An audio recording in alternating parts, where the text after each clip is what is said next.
Hello everyone. In this session, I am going to discuss about Robert Burns.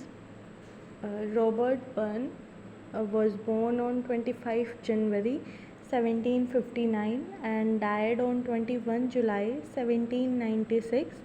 He was also familiar with Rabbie Burns, was a Scottish poet and lyricist.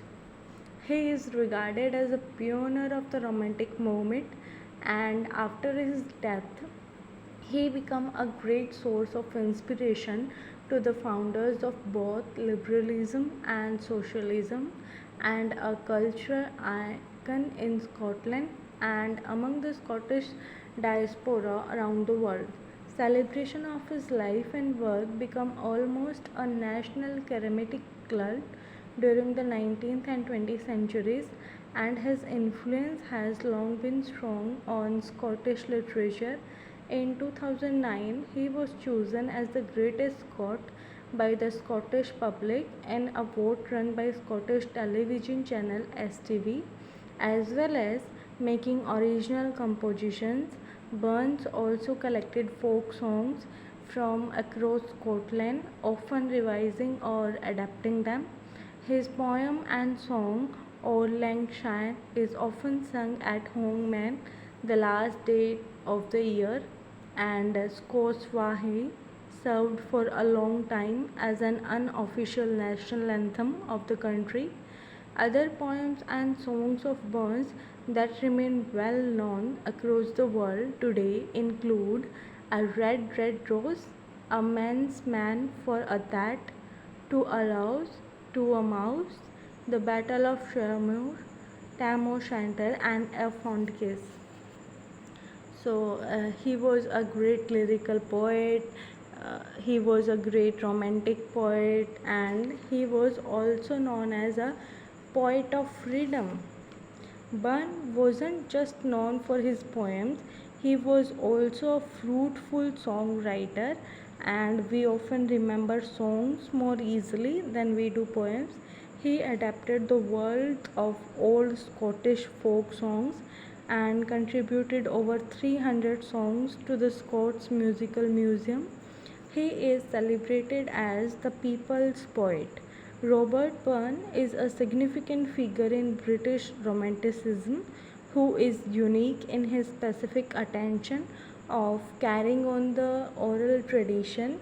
His poetry is composed in a mixture of Scottish language and English with stylistically lyrical and song like.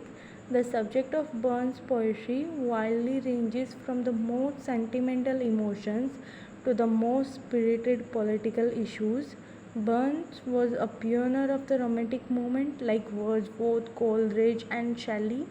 He also became a source of inspiration to the founding founders of democratic, liberal, and socialistic movement around the world. Today, Burns is a national hero and a cultural icon in Scotland and among the Scottish movement around the world. Burns was one of those who are deeply rooted in the soil of the region in which they happen to have been born, so deeply rooted that they become the soil, the air, the feel of that region.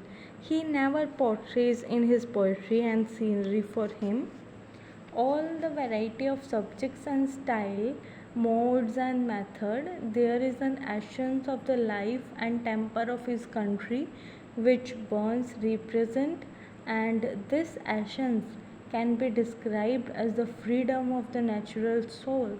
The special thing about Burns is the boldness of this freedom and the perfection with which he expressed, and the poems of Burns are of highest kind. The only thing is that in reading them, one forgets the distinction of high and low in the sense of their perfection.